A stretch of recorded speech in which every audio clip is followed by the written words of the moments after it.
Hello, hello, hello, and welcome to an episode of the Sovereign Society podcast. I'm really pumped about because what I love about social media and like the people I've been able to really connect with is that like when real attracts real, right? And so I got Jacquelynne here, and I'm just like so pumped because this bitch is a real deal. And when she talks about money and what's going on, I'm grateful that there's people like her who are having the courage to really speak up and not just speak up, but to lead and help people remember that like money isn't real. And that can be like so triggering for people, but you can print it. Like we put value on it, and we put value on so many things, and money is one that has destroyed families, relationships, like mental health. And so if we can start cultivating this healthier relationship with money and allowing that energy to be directed towards real change, this is how we can choose to be part of the solution. So I'm so pumped you're here, lady. I've been waiting for this conversation for a long time. Thanks for joining me. Yeah, I'm so excited. Thank you for having me. And, I want to dive in because before we go into the conversation about money, and this is something I know you're really passionate about. And you've recently said, like, we can't really have a conversation around money without bringing up the Federal Reserve and the central banking system. So let's go there and let's talk about it. And I'm really excited to be sharing more and letting people become more aware about that money is an illusion. Yeah. Yeah, definitely. Let's go. So I want you to tell us, like, let's talk about it because, I think we're going through such a wild time right now, like after the Mhm. pandemic, and a lot of people have lost jobs, and Mhm. some wealthy people got super, super wealthy, like your Jeff Mhm. Bezos, and Mhm. especially who, when everyone was shopping and shipping from home, and, people like that who they can literally wipe their ass with money and it won't mean anything as someone on the street, and there's more homelessness, and Mhm.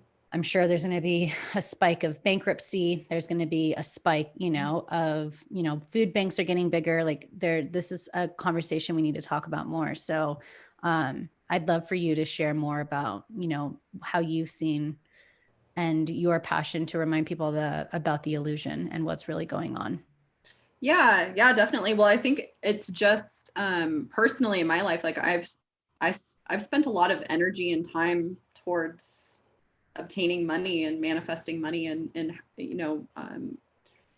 thinking about new ways for money to come into my life. That's basically the entire reason I went to college, was because I wanted to make good money, right? And so a lot of it's so built into our society that until you really take a step back and you really recognize what money represents in our culture today, it's it's difficult to like separate ourselves from what we do and then what we do for money. A lot of people, like I went right from college into a corporate environment, sitting in a cubicle 40 hours a week, commuting, all of that kind of stuff. And at the end of the day, people are doing that for money, right? People are doing that for a paycheck. They're not necessarily doing that because that's the best use of their energy or the best use of their time. But then a whole, It's a condition of what you're supposed to do. yeah, exactly, exactly. And once you realize that it's actually set up that way, right? It's actually set up for you to actually live your life like that. To pay taxes involuntarily, indefinitely for the rest of your life on every dollar you make and every dollar you spend.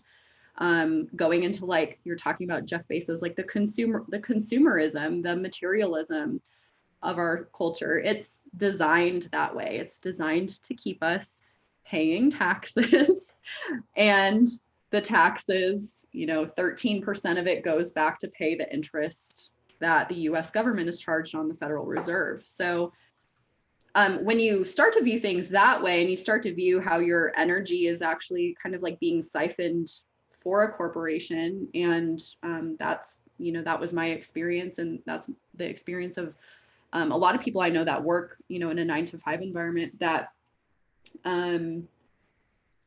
it's all just, and then seeing also how easy you can make money in an online business, right? Like money is, I work 1/8 of the hours I used to work when I worked in a 9 to 5, right? Like I don't even work close to the amount I work, and I make 3, 4, 5 times the amount of money I used to make, right? So when you're thinking about money in that concept too, and you're realizing the energetic component of the money and not so much the conditioning around it, then it just kind of puts it into a new perspective around what it actually is, why collectively most of the people in the world are spending so much time trying to obtain it, and like who ultimately that's serving, right? Because I don't think it's serving the individual, and I don't think it's serving the individual coming more into like their soul's purpose and doing what they're really here to do on this planet. I think it's more serving someone that benefits from them paying taxes for the rest of their life. Totally. And it's interesting because, as we're part of the millennial group and our society has loved to shit on millennials, from the beginning of time and blame us when we were the 9/11 kids who were going through Mm-hmm. puberty while all this war and the economic Yeah. crash and all these things happened.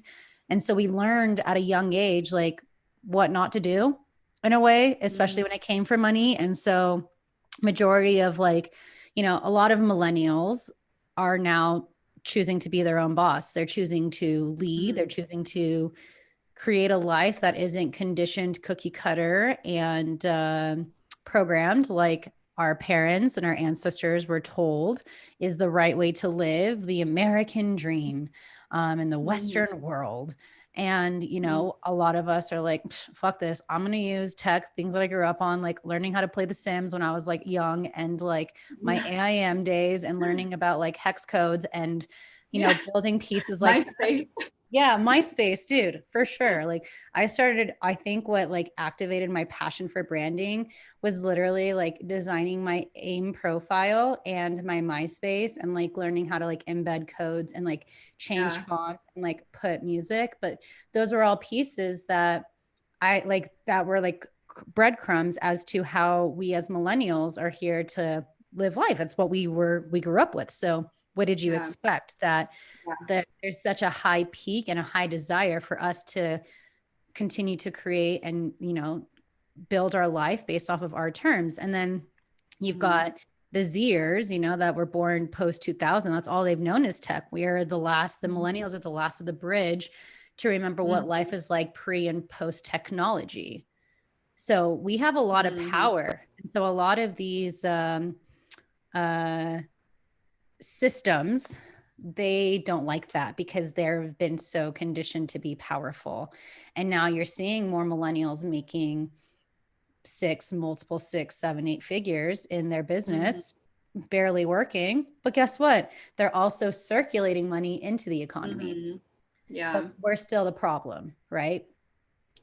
Right. Because we don't buy houses and all of that other stuff. We spend money on pleasure, like the whole avocado toast, whatever. Like we're not buying houses because we're doing that. It's like, yeah, oh, so we're spending our money on things that are pleasurable to us, right? Rather than Well, things there's that. also there. Well, I want to speak on. I was talking to my friend who's a realtor. I know you're an accountant, but like I live in Joshua Tree, right? So Mm, in Joshua Tree, the only hotels are like shitty, like Motel Sixes and like a travel mm, lodge. And so this place boomed with Airbnbs yeah. because people have been pulling their money out of the stock market because they don't know what's going to happen, or they've just pulled it out of stock, put it into Bitcoin. The Mm, other way that they're investing, or other cryptos, the other way they're investing is through assets. And so yeah. people are pulling all their money out of the stocks because they're afraid that the stocks are going to crash again, like they did in '08. Mm, And they're buying physical properties. So now there's people out here in Joshua Tree that are buying homes, and this is like their 20th home, and they're turning them into Airbnbs, while there's like yeah. millennials who are actually making good money, who want to buy affordable, beautiful houses rather than constantly having their money go down the drain in rent. Mm, But these executives who are focusing more of their money and their expenses on assets, they're not allowing millennials and people who want to buy their primary residence to do so. Yeah. And so that's a huge issue that's going on, is that like they're just, how can, like, great, make more profit, but like how can we also be ethically and sustainable and aware of like collectiveness and not so selfish? Yeah, yeah. Well, I think if you just wait maybe like a year or so, then that problem might be completely alleviated and you might get a better deal on your house. So, Yeah, because I yeah. bought I bought my house 4 years ago. You know what I Oh, mean? yeah. So I bought my house 4 years ago, and it's already gone up like half of what I Oh, paid yeah. for it. Oh, yeah. I bet. You know what I mean? So it's interesting because there are people who want to buy, and then people who want to grow, and people who want to like do what you're quote unquote supposed to do, of like Yeah. save money, buy a house. But Mhm. there aren't also regulations on these things of like clearing out and like monopolizing areas of investment. Yeah.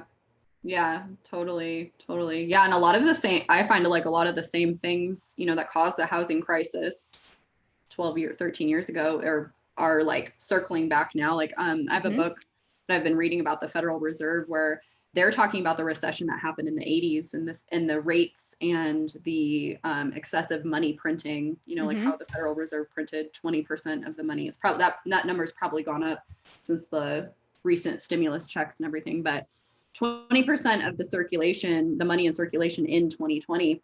And the stuff that they're talking about in that book, it's called The Fed.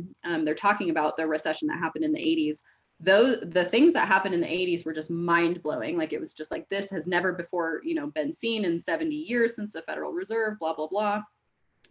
Those things are happening like constantly now, like all of the interest rates, the money supply, the manipulation of the money supply, all of those kind of things. So yeah, that's kind of another reason it's like money literally isn't real, because it's not a finite resource. It is an infinite resource. And this is where I feel like I like bridging the gap where people that are into manifesting money and the law of attraction and all of that kind of stuff have this like they have this path where they start to recognize that it's just so much deeper than the accumulation of cash. And when you think something is really insignificant, it's also sometimes a lot easier to allow into your experience.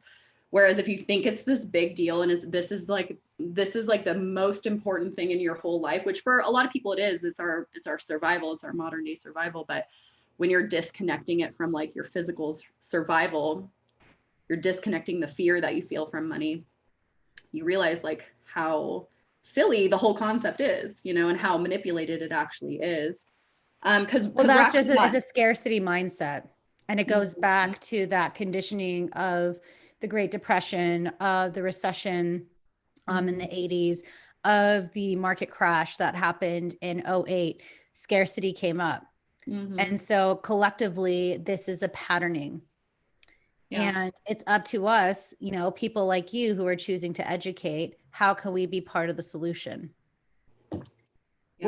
With our wisdom, with our awareness, and by bridging the gap and embracing our passions and our interests of like, you're helping a lot of multidimensional spiritual businesses. How can we start implementing and sharing more of being the solution rather Mhm. than allowing these patterns to continue to reign supreme and dictate our needs of survival?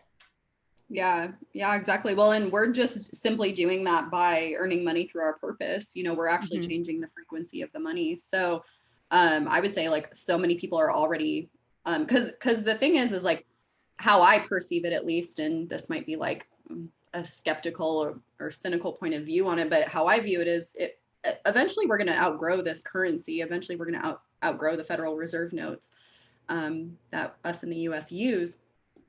So, how much can you operate on an outdated currency, a currency that was developed to keep people in tax servitude for the rest of your life? How far can we really take that before we need a completely new currency? And I think that that's where crypto, and I think that's where gold and silver are going to be those in between almost like bridge currencies for us Mm-hmm. to move into a completely new currency Well, those are where golden age currencies, right? This is how we're going to bring it together and not have this like division of spaces and of countries and war and Mhm. conflict over that.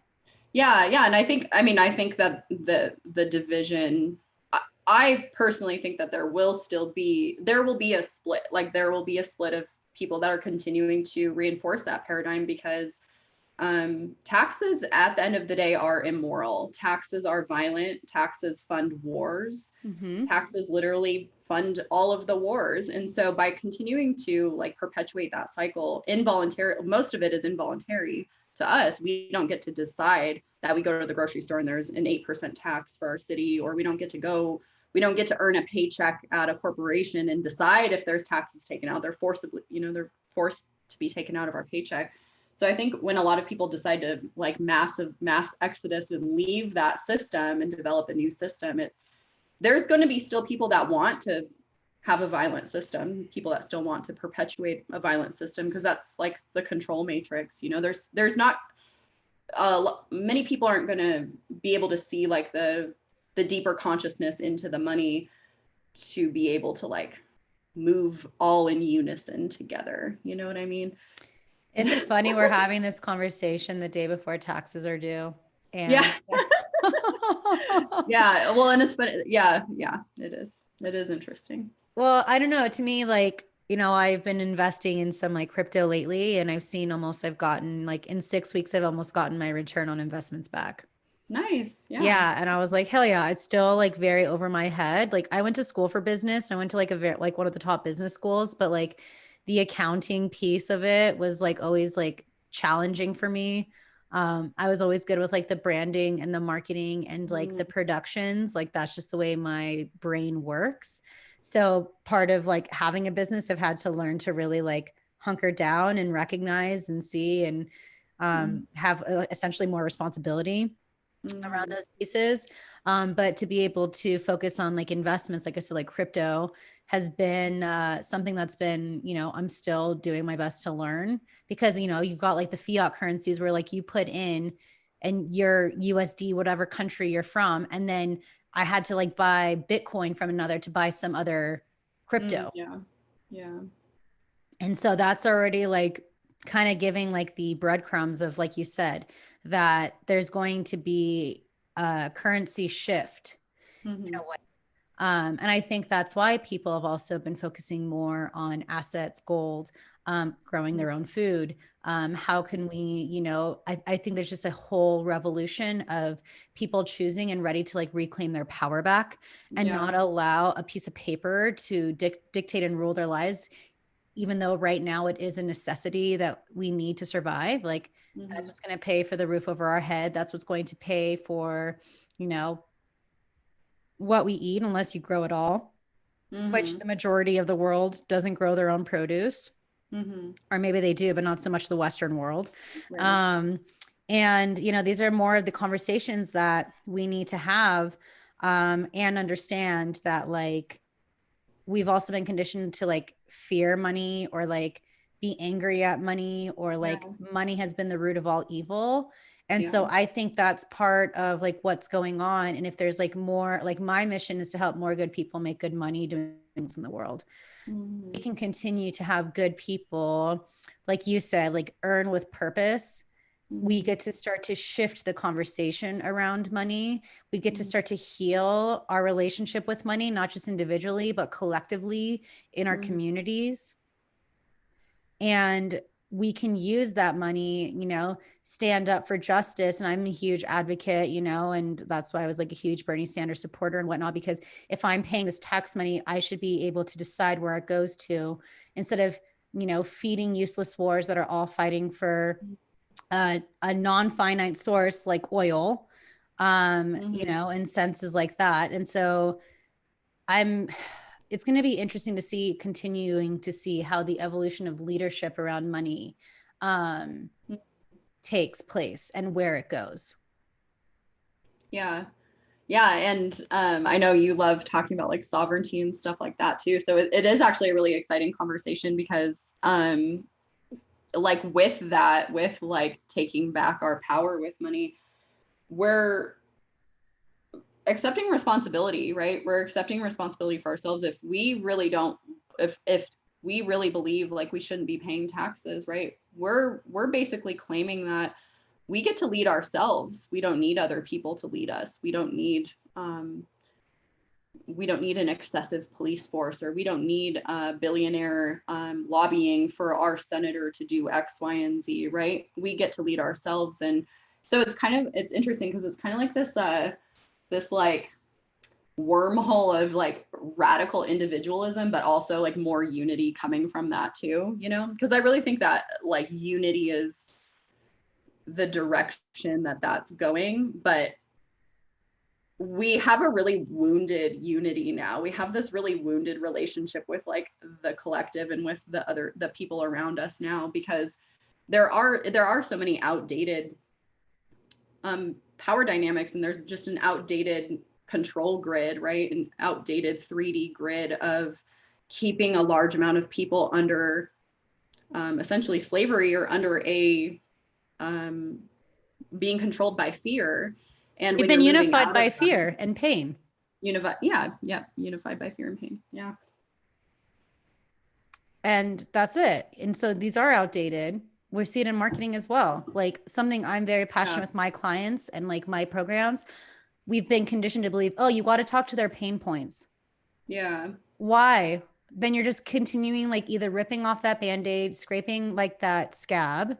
Let's focus on the solutions. That's what golden age leadership to me is like we're Mm-hmm. recognizing we have this hawk perspective, seeing what's going on. We can come together. You have different gifts, talents at the table. I have different gifts, talents at the table. This person may have different gifts and talents that we can all sit at the table together side by side. The challenge has been, especially like in the coaching and wellness industry, we're going back to what it was of that 3D Piscean way of being, of like a hierarchy of status. And we're Yeah. seeing that based off of like your social media numbers and a blue check mark. And that represents your hierarchy of status.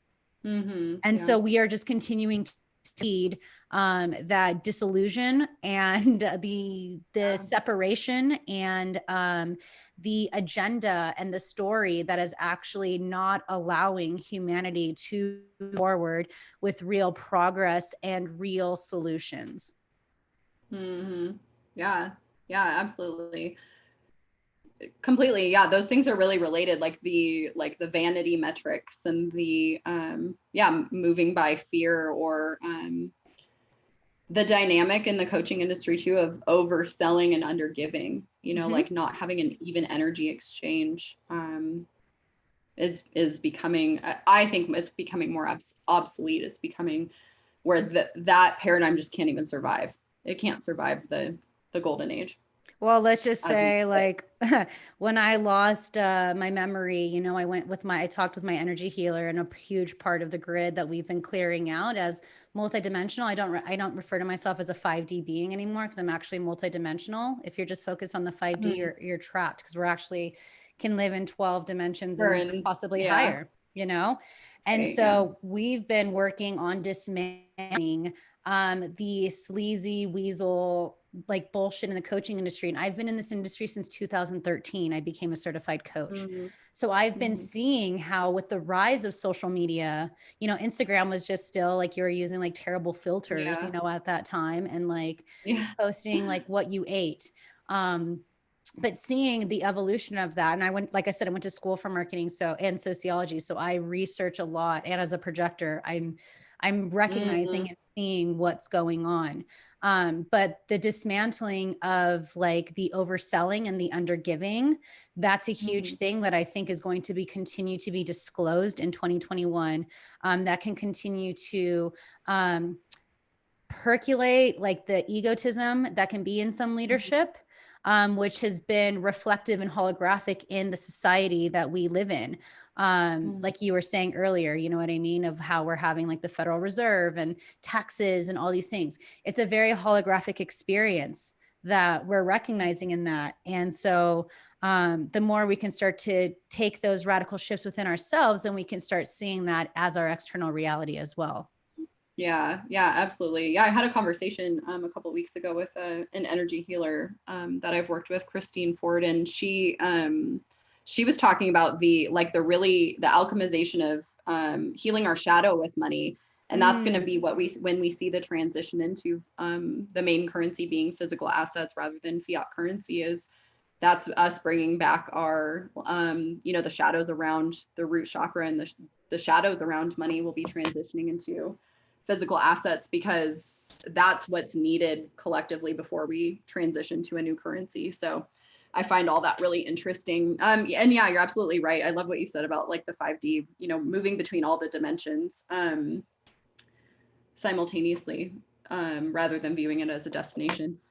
And recognizing that a currency actually gets to reflect that. A currency gets to reflect or our relationship with money too gets to reflect it. And then in the meantime, we just have this like completely useless paper floating around or numbers on a screen. And so how we take our power back today while that process is still occurring is like we get to have as much money as we want. We get to have as much as possible. And that could using be that our money to fund, to donate, to give to organizations and causes that are literally putting their blood, sweat, and tears behind real change with like pure intention.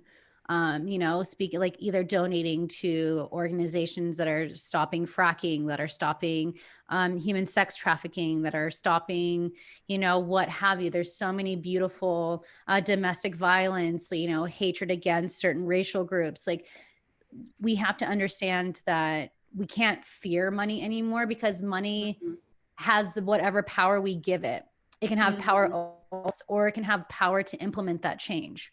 And I think that's Yeah. part of the transcending the money mindset that we need to like really address, because if we can start talking about that more, and not just like, oh, money mindset, but how is your money actually implementing change?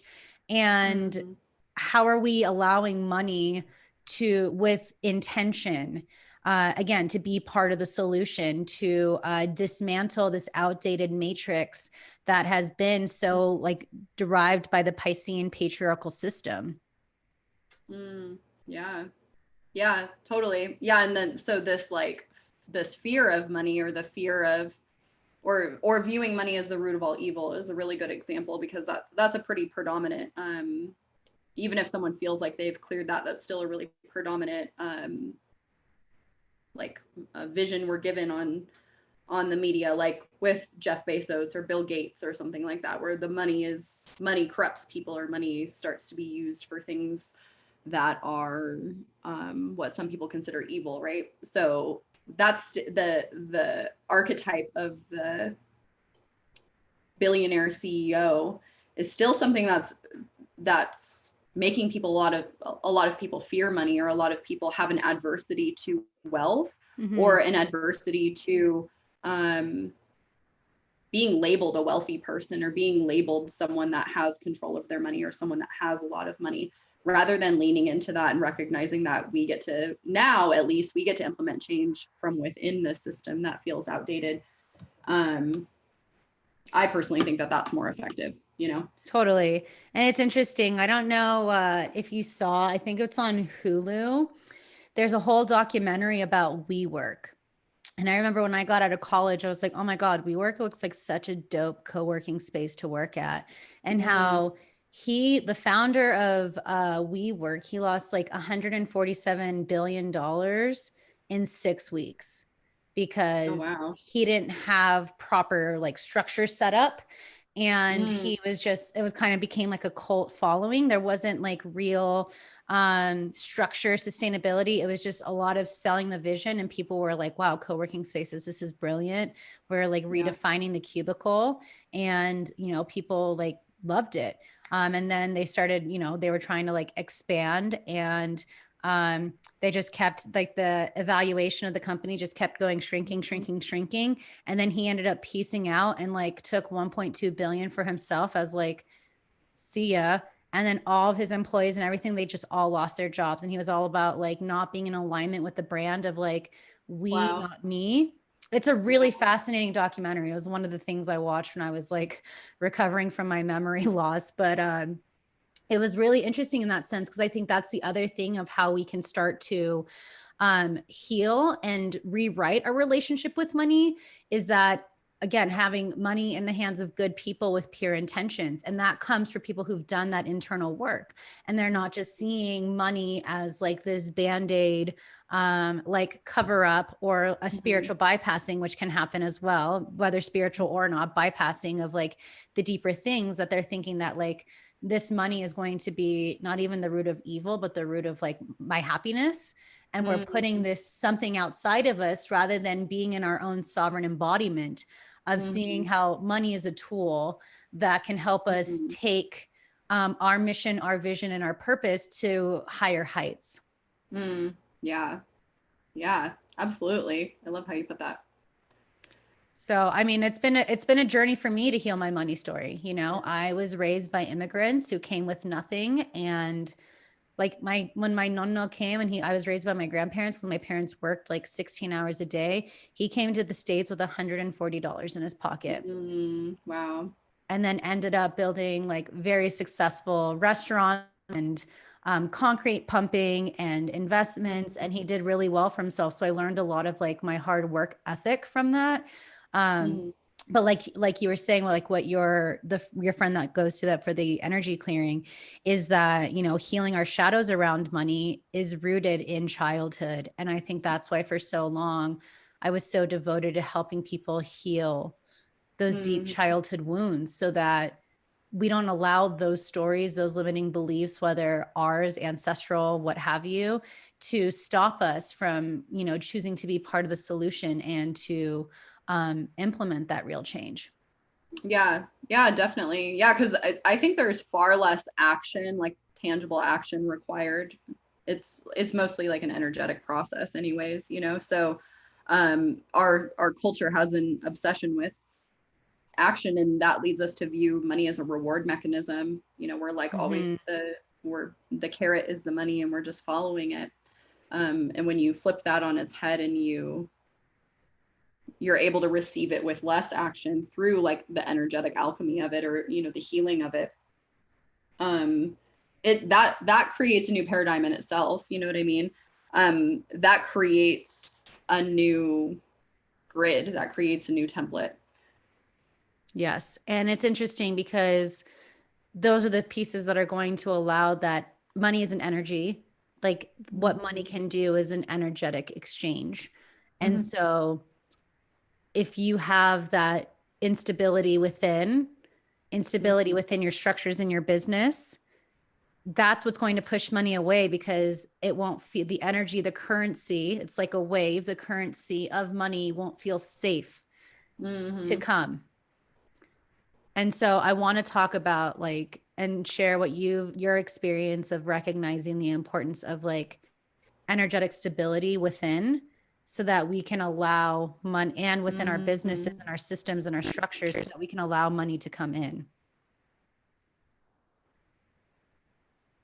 Yeah, yeah, definitely. Well, that's actually something I frequently help my clients with is a lot of us have like a goal in our minds of how much money we want, but physically bringing that into our experience is like nearly impossible if we're not energetically prepared for it, right? And so I think that the journey that a lot of us have is we leave like a wounded masculine paradigm around receiving money. We leave that the icky, salesy, take advantage of people kind of vibe, and we move into learning to earn money from our feminine energy. Um, but then the masculine energy it wants to be revisited. It wants us to circle back to it and step into, you know, alchemize from wounded masculine energy with money to divine masculine with money, which is the structures, which is like the logistics of making that happen. Um, and then the energy gets to support what's already in the 3D. The energy gets to support what has already been physically created or created on our computer screens and things like that, right?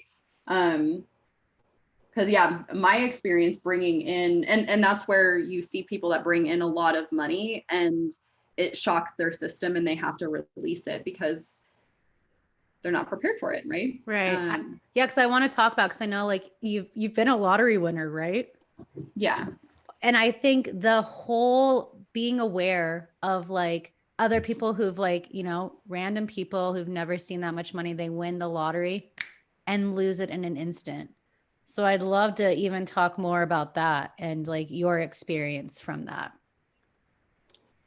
Yeah, I think that I actually think like the statistic that they give that like lottery winners go broke, I think that that's actually just it's like a marketing tactic or something like that. It's like to make people think that like it's it it's like once you crack the code on receiving money, like it literally doesn't matter where it comes from. I love the lottery and I love gambling because it's the most random way it can show up. It has nothing to do with who you are, how good of a person you are, anything like that. That's what I love about it, is that it is so random. It's really an energetic, it's being an energetic match for it, right? So Especially table games, because they can't fuck up the machines. yeah, right. With like some algorithm, right? If you're playing like straight up table games and gambling and it's 222 as I see that, you there's a higher chance of that, because there's always that conspiracy of like, oh, they hacked the machine so that people don't win and all of that. Yeah. And if there's no skill involved, and literally it's as easy as going and buying a ticket or something, right? And like making sure you don't throw out a winner. I think that that happens more often than, I think that that's the real like problem with people gambling, is that they're so like not energetically prepared to win that they throw out winners and the prizes go unclaimed and stuff like that. But yeah, it doesn't matter who you are. It's an energetic code to crack, and it makes you realize that money actually isn't spiritual or not spiritual. It's not emotional or not emotional. It's whatever we're projecting onto it. You know what I mean?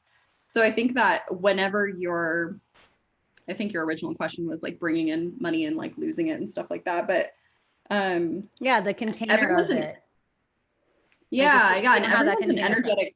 energetic, right, an energetic match for like what they're meant to experience. So those examples of people, manifesting or bringing in lottery wins and then going broke, like ultimately there was some learning that needed to be facilitated, whether that's for the collective or for them individually. They were still an energetic match to bring in that money. And that is the part that most people want. They want that energetic ability to bring it in. I think that's the first hurdle to jump, right? And then once you learn to bring it in, then it's like, oh, okay, now I see. That's how you learn, is by making mistakes. You learn by doing stupid shit. And money is no exception to that. You get smarter with every mistake you make or every failure you have. But when you've cracked that frequency of being able to bring in that amount of money multiple times, then you just get smarter. Yeah, and I think it's what the fascinating part about that too is like, I think it's important to share, because in the world of like social media and branding, people are afraid of what's going to like ruin their brand. But I think transparency around our failures is also really key, because that's what actually makes it relatable, in a way of like, oh yeah, you're human, you're prone to make mistakes, like no one's perfect, and we're Yeah. learning along the way. And that's something that I know I've been praying and like calling in more and sharing where I fucked up, sharing where I've made mistakes, sharing where I've made investments that were more so out of scarcity, thinking that like this answer was going to be outside of me, versus an investment that actually felt aligned and like really expansive. Like I Mm-hmm. either got like lured into good marketing, or was told like, oh, this is like, or believe that this is what I need. And again, giving my power Yeah. outside of myself. I think those are conversations that are really important to also share. Yeah. Yeah, definitely. Well, and also just not holding so much shame around our prior financial experiences either. Um, yeah, just not making that actually mean anything about us. There's nothing to feel, as long as you didn't hurt anybody, as long as you didn't do anything violent to someone else, like, or impact someone else in some way. your financial decisions or your financial mistakes, like it's as long as you learned something about it, like you repeating the same mistake, like that's just your problem. That's an individual problem, right? And Louder so for the when people we in the back. right, and so when we hold this guilt and this shame, like, oh, what are my parents going to think about me, or what is what is like what are my friends or my social circle going to think about this decision I made? Like, I don't know. I think that we're here to experience, we're here on this planet for a lot of reasons, but I think part of it is just being able to experience the material experience as well, and um, use money for pleasure too. And there's not enough money being utilized for pleasure. So, I agree. And I think, that's where I was just talking about this with like one of my one-on-one clients today. Instead of always having all of your marketing go to like self-help, self-help, self-help, or you're mm-hmm. broken, why can't we also invest our money in self-nourishment of things that make us feel Yeah. good, feel expansive, like fill our cup, rather than constantly believing that there's something wrong with us, Yeah. believing that we're broken and we need to be fixed. And so I'm Yeah. going to invest this in this person to fix me. Mm-hmm. Yeah. Yeah, definitely. Well, and then you're kind of always chasing you're always chasing a problem, right? Like people that Right. get obsessed with like, oh, there's something wrong with me health wise. I can't pinpoint it. So they try all these things and obsess over everything. And then like the obsession actually becomes worse than anything else that they were actually dealing with, right? It's like the same kind of thing with money. Like all of that guilt and shame that you felt around those decisions that you made, that's you people perpetuating that is actually more of a problem than them actually making that bad decision to begin with, right?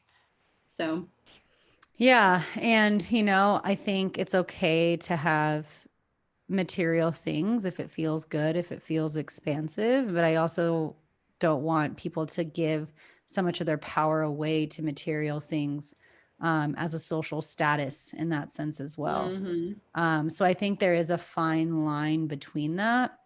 I mean, for me, like I like nice things. I do. I appreciate Mm-hmm. nice quality things that are made well, that aren't made in like sweatshops and in like, Yeah. that people are getting paid like shack shit for. And these like Mm-hmm. mega companies are just like mass producing and not actually caring. Like I care about labor, you know what I mean? Yeah. And like I think that's where we can also have power. And this is how I feel like we can win the game is Yeah. how we spend our money. Like we've been talking about where is your money going?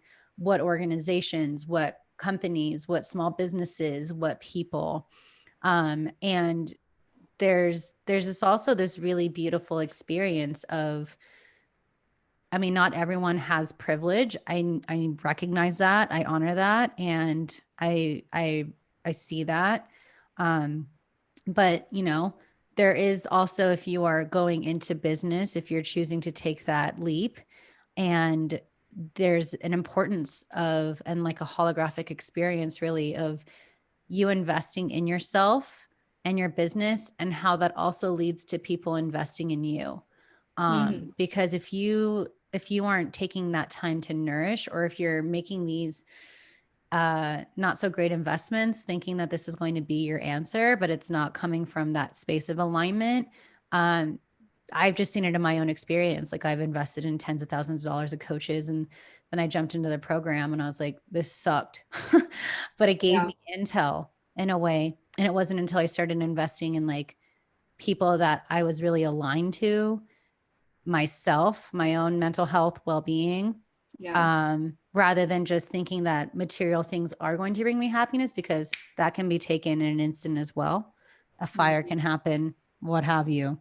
Um, I think there is that fine line of like nourishment, of like enjoying things. I mean, you're in this human experience, and also like investing in like you is Mm-hmm. also a very if someone needs permission, you know, Yeah. Yeah. in that sense. Yeah. Because yeah, when you invest in your healing, and that's, it's funny you said that about like you pay tens of thousands of dollars for something and then you get behind it and you're you feel like you got sold, right? Like it's such a common experience I help people with. Like almost everyone I feel like in the coaching industry has experienced something like that. And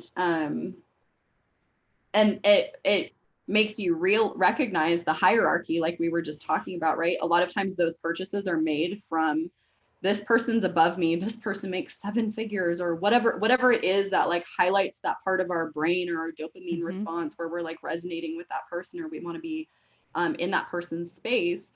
A lot of purchases made from that are like, you can call it like based out of ego or whatever, but highlight back to us like the same energy in which we purchased it from, right? And it hurts, it sucks when you go through that and you're like, damn, Yeah. like I still haven't worked through this. But I mean, I just had this conversation as well with Jenna Black, because it's going to be on, here on the podcast as well, about the hierarchy in the coaching industry of like, oh, well, I learned from this person up on top and then the person below them. Like, and then there's another person. It's just like, it's like an MLM structure that we have in the coaching industry. And then on top of the MLM like conversations that want to like, I got sucked into many of those as well, thinking that like, oh, this money is going to come. And again, it goes back to that scarcity, or like, is it actually like a full body hell yes? Or is it otherwise it's a hell no? And that's, I think, something that we need to recognize and respect as well, to be in our own sovereignty on how we invest. Yeah, definitely. Yeah, and not playing into, yeah, I love that, like the MLM structure. That's exactly what it is, right? It's just like an unregulated version of it, which I think is awesome, because again, that's like a mirror of the collective. Like the mirror of the collective is this hierarchy that's been built, and I think that there's enough of us now that are like squishing that, or even doing something like hiring someone for a reason other than business, like hiring an energy healer, like you were talking about, like recognizing that we actually have all of the information, and we have all of the capabilities ourselves, and we can actually just build something completely different. We can build a completely different paradigm and a completely different structure. But when we want to invest in ourselves and we want to better ourselves, and how that healing impacts our audience, how that healing would impact our future clients, or our clients, and our family members, all that. Yeah. And it's interesting you say that, because when I was working with my energy healer after my memory loss, like I was like, I really need to see her and see what's going on. And I've told her, like, I've done money courses and alchemy courses with her around that. And she told me that a lot of those like shitty investments I made were actually intel on what not to do and how to be part of the solution. So again, I want people to understand that if you've made like poor investments, I don't want to say necessarily bad investments, but poor investments, coming from a space of scarcity versus coming from a space of alignment. There are, like you said, the lottery, like people have this, they called it in, and there's lessons to be learned. It's all an energetic experience for you to recognize, like, how can you reclaim your power back? How do you not, like you say, money isn't real. Stop giving your power away to money. Stop giving your power to this hierarchical system of the MLM structure of the coaching industry of like, well, obviously they're worth more. Look at what's in their pocket. And then you can invest in their programs and it's shit. So I wanted to bring you on because I wanted to continue to have this conversation, for people to not be afraid to invest in themselves. Yeah, definitely. Yeah, it's I would rather look back and say like, oh, that was a bad investment, which like by definition, what is a bad investment? An investment that you didn't get a return on your investment, right? And so I don't think labeling something like bad or good is really even relevant, right? It's all about like the perspective and the information that you took from it. If you can take that information and you can turn it into something that's going to make you money, you don't want to be, an industry shitbag or someone that does a bunch of sleazy things to make money, and you took that information to turn it into money, that you still got a positive return on your investment. You know what I Maybe mean? not what you were initially looking for, but Exactly. something else Yeah. came out. Exactly. Yeah, totally. And just yeah, having that perspective that I would rather look back and say like, oh, I did all of this and yeah, maybe now I would do something different than having never taken that risk to begin with Mm-hmm. and always wondered what it would have been like if I would have taken that risk. You know what I mean? I And think that I go ahead. I was gonna say, I just think like being successful in online business like has so much less to do with really anything about you, and it has more to do with like how much are you willing to just like dedicate to yourself and be comfortable with a certain amount of risk, be comfortable letting go of that the false safety that we're being sold to as like working for a corporation or something like that. In reality, it's not any more or less safe to do that. It's just perceived to be. So yeah. Hell yeah. No, I love that. And that's the thing. Like, it may take some time for you or more work on healing your money story, healing your money mindset to have that shift in perspective when you've made that shitty investment or like not the Mm-hmm. greatest investment. It can take some trial and error, you know what I mean? Of getting to that place where be like, okay, I see it now. Like, Yeah, am I definitely. actually making this investment because I'm being told this is what I need? Am I actually making this investment because it's what feels aligned? Am I making this investment because it's expansive? Am I making this investment out of scarcity? And it does take time to get to that realization, I believe. Well, and It's I been think some trial and error in that sense. yeah, I will agree with that, but I think that like that experience is available to us on a microscopic level, but a lot of times it doesn't hit people's awareness until they've spent tens of thousands of dollars doing it. But how the energy in which you're buying anything, it like how are you what is the energy that you're buying an ebook? An energy that you're buying an ebook in, if you're treating it like this is the solution, this is the band-aid, this is what's gonna this is the thing I'm missing, coming to it from a perspective of lack, like the information's available to us at so many different levels, but sometimes it takes like a big shocking number. And same thing when we're receiving the money. Sometimes it takes a big shocking number for us to like have the awareness actually drop in, you know? I do. I do. It's been a journey I've navigated through myself. And so what would you say would be like to start wrapping up? What would you say would be like some key elements to start helping people heal their money story? Oh, that that's such a highly individualistic question for people, right? But I think going just doing the basics of like being aware of what energy you're in around money. I my favorite thing to recommend people do, because we live in such a digital world and most of our experience with money is actually on a computer screen, so we haven't actually prepared our nervous system for money. You know, we're not like writing check, a lot of us aren't writing checks or like balancing a checkbook. Like most people now don't probably don't even know what that means to balance a checkbook, right? To actually sit there and do that. Like we have computers do all that kind of stuff for us now.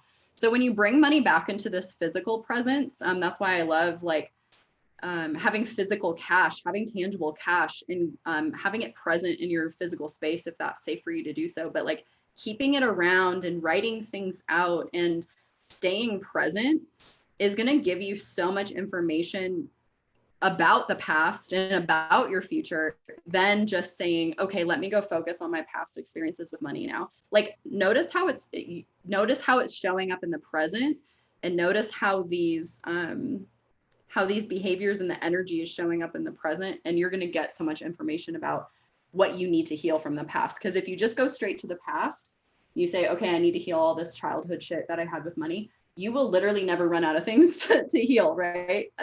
Focus on how it's showing up in the present first and like prioritize that, you know? That's so good. I love that. And we have been conditioned, you know, I've done a lot of deep like inner child work. We've been conditioned in that way. But we have to also remember to be here now. And Mm-hmm.